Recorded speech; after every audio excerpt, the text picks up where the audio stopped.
Welcome to Scale Her Up, the Female Entrepreneurs Show with me, Brenda Hector. I'm a business growth specialist helping business owners to develop themselves and grow their businesses so they can achieve their goals and enjoy the lifestyle they dream of. I'm also on a mission to revolutionise the entrepreneurial landscape for women in business. In every podcast episode, I interview someone who has an inspiring story or some great advice for women aiming to start or scale their businesses.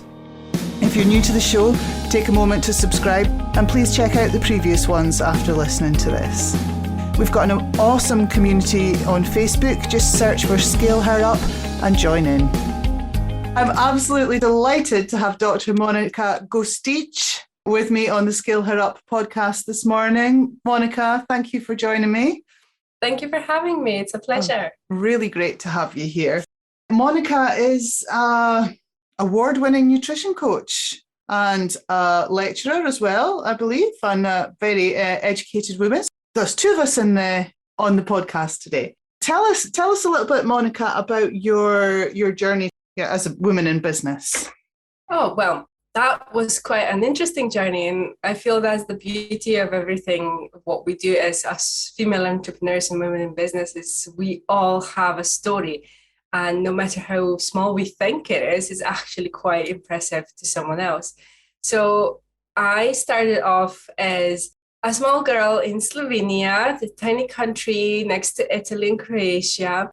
I've always loved learning. I've always been really impressed by knowledge, by expanding it, by finding answers to my questions. And I've always been really, really into books and all of that. I come from actually quite an abusive background. My home wasn't very welcoming for a child to grow up in. And after 30 years, I only managed to realize that I actually lived under, physical and emotional abuse. And this kind of shaped me into a person that I was then. It took me a lot of systems for me to actually cope with the abuse. And one of that system was emotional eating. I really kind of went into food that became my best friend. So whenever I felt that I didn't get enough love, or whenever I was scolded for something that normally a child wouldn't be scolded for, or even hit, I would then end up binging on things that bring me comfort. And for me personally, that's cheese and bread. And I would always go for that still to this day. That was really kind of my coping mechanism to survive the horrors that I was going through in my head. So fast forward till I was about 17, 18, I accumulate so much weight due to this behavior, due to this coping mechanism, that I actually couldn't tie my shoelaces anymore. I would bend down, try to tie my shoelaces, but I couldn't because I had all this body mass in my way. So I actually had to sit down or put my foot onto something to actually reach it. And that was quite embarrassing. And it was also quite embarrassing the fact that I've tried every diet under the sun and always ended up in a yo-yo effect. So I would do really great because I've always been a very good worker. I'm always hardworking, that's not a problem. So I would get into a diet and I would smash the diet and I was like, woohoo! But then obviously, because I didn't understand the things behind the diet, I would burn down and crash. And it would end up in a binge or end up in exhaustion or end up in depression. And I was repeating these cycles. And with every cycle that I repeated, I accumulated feelings of shame, feelings of not being capable of doing anything, not feeling worthy, not feeling enough. All of these feelings started accumulating inside of me. So the last time I went on a diet, I ended up eating basically just water-cooked chicken breasts and vegetables, no carbs, and running 5Ks every single morning. I ended up, of course, burned down and I call it carbocide. So I was basically eating nothing but carbs, lying in my bed, and I felt really, really low. So I was just like binging on Netflix and eating carbs. Lots of the listeners, you don't have to be a businesswoman or, lots of people have experienced that themselves.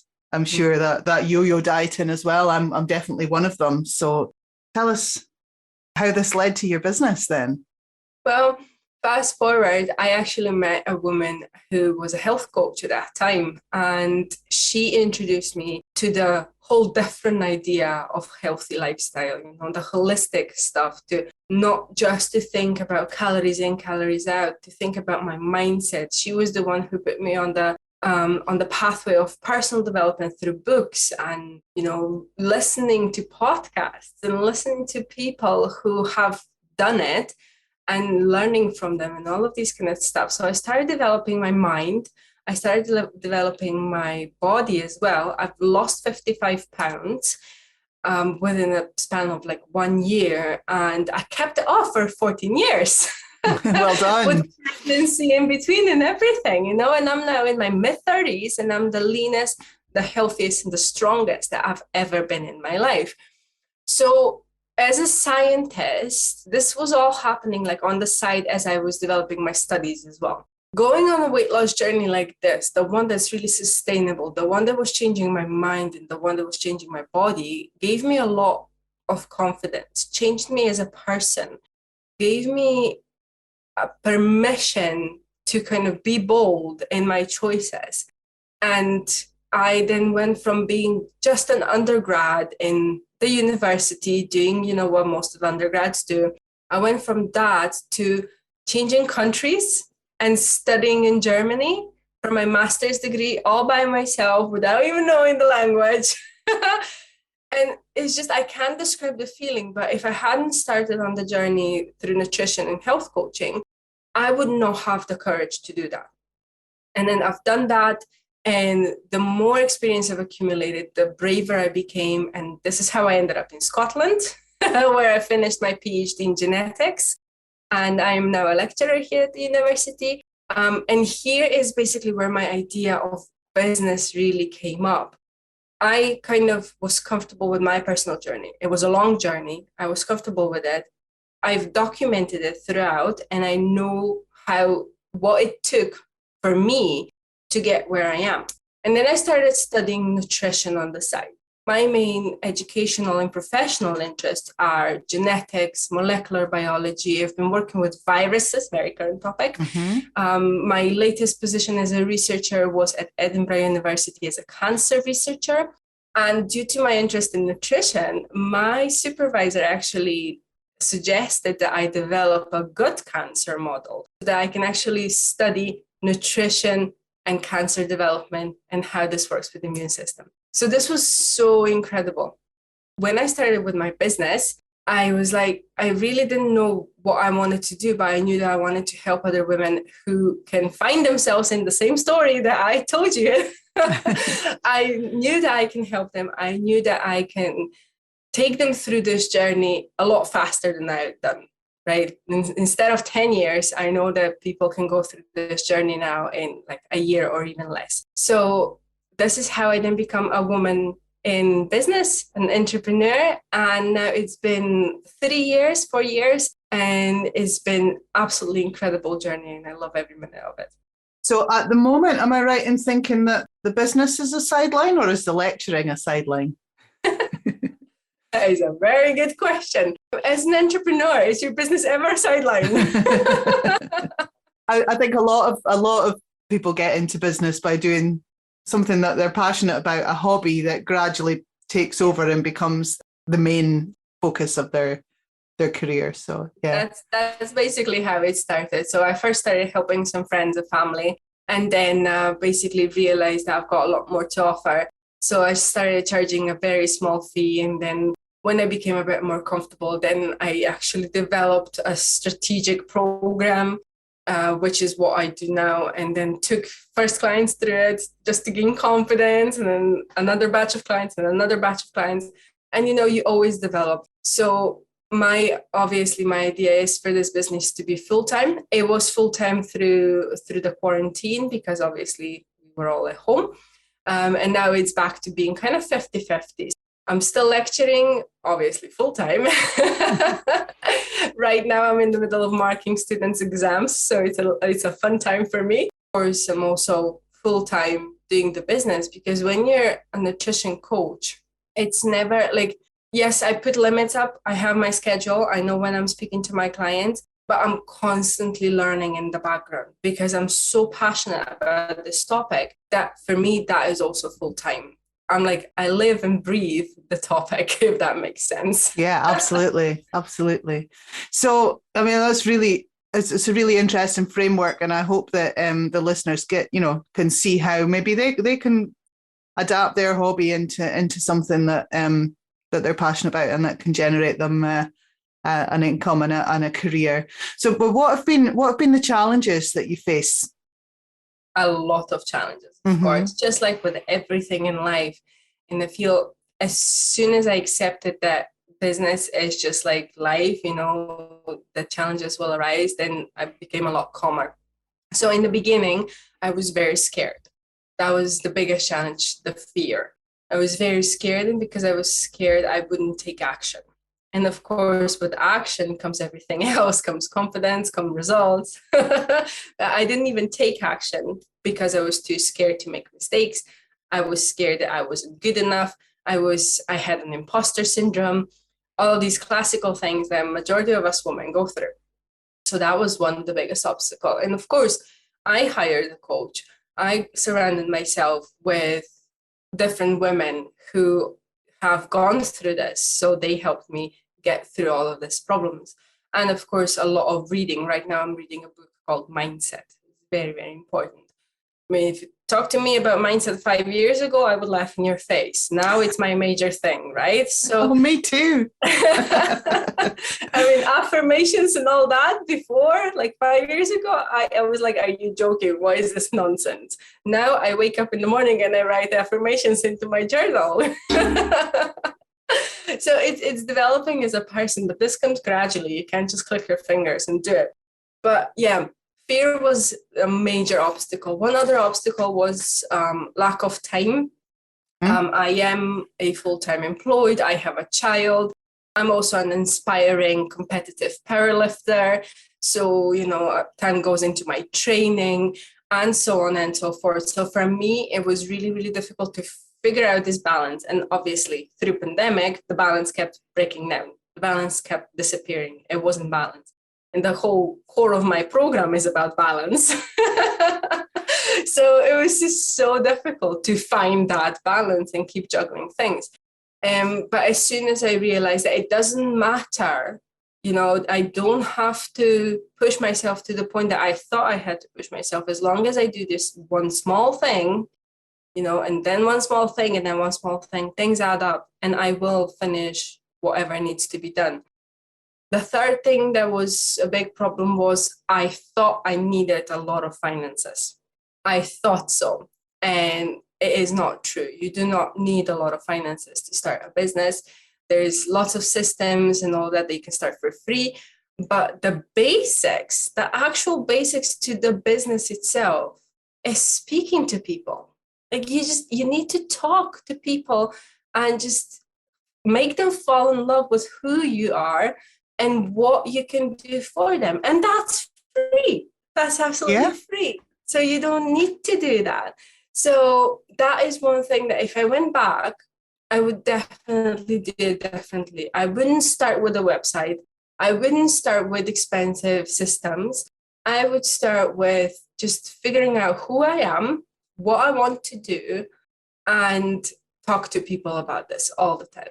Just join as many networking groups as possible. That's fantastic. Listeners, if you get only one thing from this conversation, from this interview, know what you want to do and tell people about it. Yeah. So how do you go about telling people? Well, I love networking. For me, networking is amazing. As you might have noticed, I love talking. I really love talking, and I feel like my passion actually comes through when a person listens to me or hears me speak or even sees me speak. And as a scientist, I know that my downfall is writing. It's literally been drilled into my brain to write in a very dry, concise, and boring way. So when you come to my website, it might be dry, concise, and boring. But when you speak to me, when you speak to me, you can actually see that I'm this bubbly person. I love people. I love to hear about stuff. Women have cried to me, in my coaching. It is normal. And being a biologist, there is nothing that I haven't seen body do, right? Literally. Talking about poop and talking about everything else on a daily basis is normal. So I go to networking events. I love connecting to people through LinkedIn. It's one of my favorite platforms. And we just chat. We chat. I reach out to people, even to strangers that I have never met before, and said, look, can we just hop on a Zoom and get to meet each other? Because I want to know what you do, because I might need your services, but I also want to tell you what I do, because who knows who you know that might need what I have. And when it clicked in my head that this is okay to do, I started doing lots and lots of networking. And most of my clients come from LinkedIn, come from Zoom networkings, come from in-person networkings, or from recommendations from someone from a networking group. I too love networking. I love people. I'm a real people person also, but it is a bit scary when you go out and start networking, isn't it? Have you got any tips for someone who's going, networking, that sounds a bit daunting? Absolutely. I mean, I was scared, and I consider myself as an extrovert, right? And I was already also quite scared, so I can imagine how it can be for someone else. What I would definitely recommend is that the person who runs the networking event, perhaps reach out to them first and tell them that is your first time and that you're not experienced and that you would like to just observe, because that is possible. You can come in and just observe and see how others are behaving. On the other hand, when you are in a networking situation inside Zoom and you get put into a breakout room with other people, just own it. That is it. Just be your true, authentic self. And that's the second module of my program, by the way. First is balance through, the second one is authenticity. Just be your true, authentic self, because people understand how it is to start. People understand how it is to be new. So what I've done was I was really nervous. And then I came on and there was like suddenly just 3 of us in the Zoom room. I was like, oh, I don't know what to do. And I just said, you know what? I'm new. I've never networked before. My business is new. I don't know what I'm doing, but I would love to hear what you're doing. That was it. And people were like really accepting. They gave me tips. They were very supportive. They followed up as well. They provided me with a lot of advice as well. So, you know what? Worst case scenario, you end up richer with experience and also some free advice. Brilliant tips. Thank you. So what's been your biggest learning in starting and getting your business off the ground? Biggest learning. I've learned a lot about myself. It's funny enough, right? We talk about business here, but it is myself that I've learned about a lot. And I've learned that I like to go really fast, and I have little patience for detail sometimes. And that sometimes my ego gets in the way. And I have to become a lot more humble in my decisions and a lot more patient with myself, and saying it takes time, it will take time, give it time. Don't go head through the wall. Give it time to develop. And, that was kind of the biggest thing for me, kind of mindset shift, that in science, for example, again, because I'm drawing parallels in my life all the time with science, is that, you do an experiment and it either works or it doesn't. And then you get to analyze it and then you get to repeat it. In business, it's most of the time, it doesn't work, but then it's really, really hard to analyze why it doesn't work, because there's just so many components. Yeah. And then you keep repeating it, but you don't know which component you improved and all that. So if you're not analytical, if you don't know what you're doing, sometimes it can be a bit daunting. So that's one thing that I started to learn how to do, is track my business. And I didn't track it before, and I didn't. So I was basically just doing stuff and I didn't know what I was doing. So I think like I was one of the worst business starters in the planet, honestly.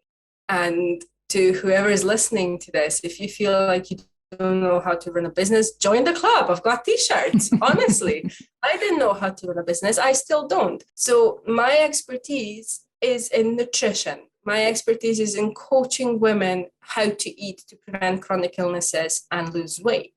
My expertise is not how to put a website on, how to create email list, how to put lead magnets out, how to run a business and stuff like that. I don't know these things, but I've learned a little bit by a little bit by a little bit.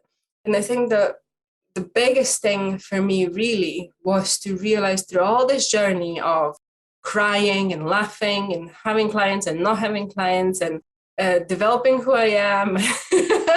It was just kind of like, it was life, really. It wasn't even business. It was just, it took me through life. And looking back, I can reflect that when I started a business, I was a very different person than I am today. And I pushed myself really hard and I put a lot of unnecessary pressure on myself. And I think us women do that a lot in general. Yes. We want to excel in everything. And again, this is why my program is called Bad Mom Club, because we're breaking bad. Yeah, do you get the reference? It's all about realizing that who you are is good enough. The time it takes you to develop a business is okay, and that you shouldn't compare yourself to anyone else, because you are you, your business is your business and no one else's. So comparison is really the thief of joy. Yes, I couldn't agree more. I think you've got many clients who are female entrepreneurs like ourselves. Are you seeing what you do helping their businesses as well as their health? Yes, that was my initial idea when I started this thing. From my personal story, if you remember, I was talking about, I started on a health journey, on a nutrition coaching journey and health coaching journey. And then that transformed me into a person who was more confident, who was more daring in her choices. This is what kind of enabled me to change countries and all of that kind of stuff. So I was thinking about my journey. So many women start a business. There's more women than men who start a business. That's statistics. But there's also more women who quit a business than men. And I was wondering, why is that? So put aside the fact that we're mostly caregivers, caretakers, and that we have families to take care of. We mostly run everything and everyone else but ourselves. And as women, we forget about ourselves so much. Like, it's Christmas shopping is first before I'm going to spend some money on my health. It's more important that my child sees 10,000 presents under the Christmas tree than my child sees me happy and healthy. I mean, that logic is backwards, but this is what society has put into us. This is what's indoctrinated into us. And this is what we're needing to start fight. We don't need to fight men. Men are men. They're fine. We love them. We don't love them. It doesn't matter. What we need to fight is ourselves against the expectations of our mothers, against the expectations of our friends, against expectations of our children. And yeah, when the woman starts taking care of herself, when the woman is at peace with who she really is, feels good physically, she'll feel good mentally. And all of this will be connected. And then she can just shine. She just shine, full of energy, full of confidence. She can go out there and everything becomes clearer.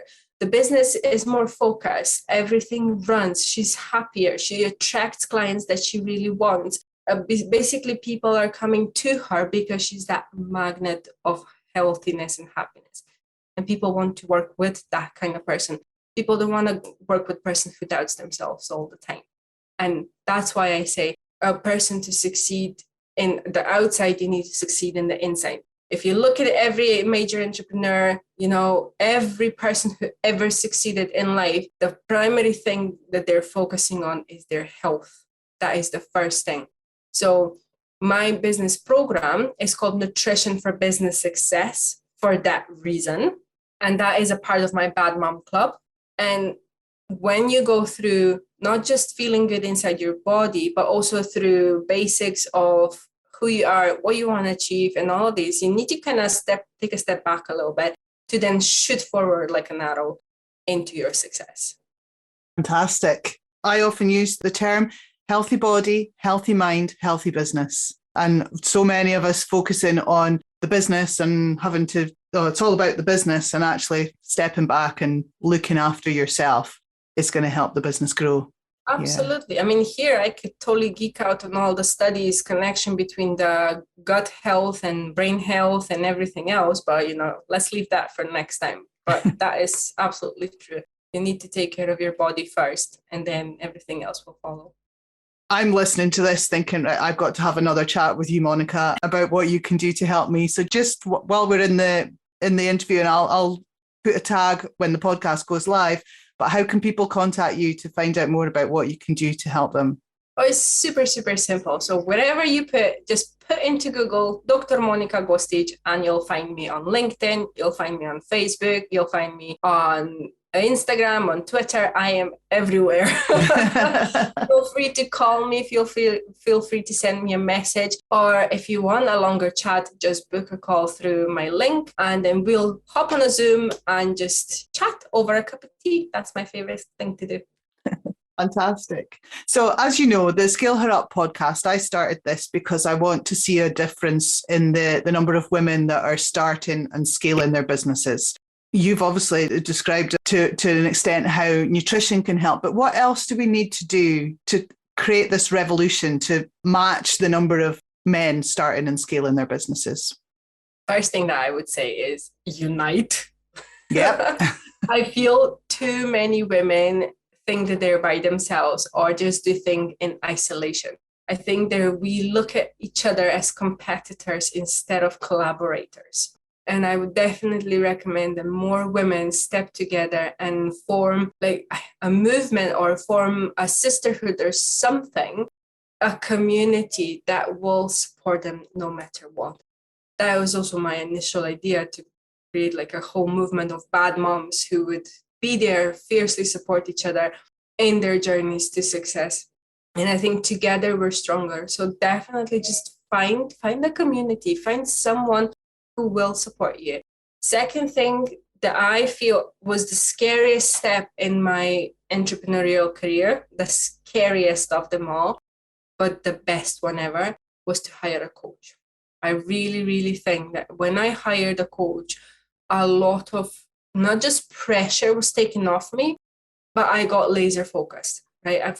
Because I had coach, because I had support, I had someone who was there behind me, just making sure that I'm on track, not just on track, but I'm doing the right type of activities, because I can get really busy with stupid stuff, yeah.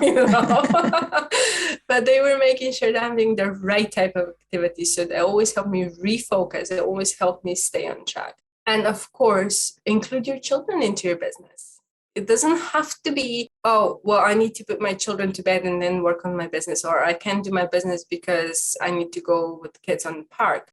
What I've done was every life that I did was with my kid next to me. She was jumping next to me. She was climbing on my shoulders and everything, while I was trying to talk about how important it is to find your authentic self, right? Okay, maybe I'm in nutrition right now and health. So when I was trying to do some exercise live and she would just come on and sit on me while I was planking, that was fine, Just extra weight added. I feel so many women have children. So many of us have children.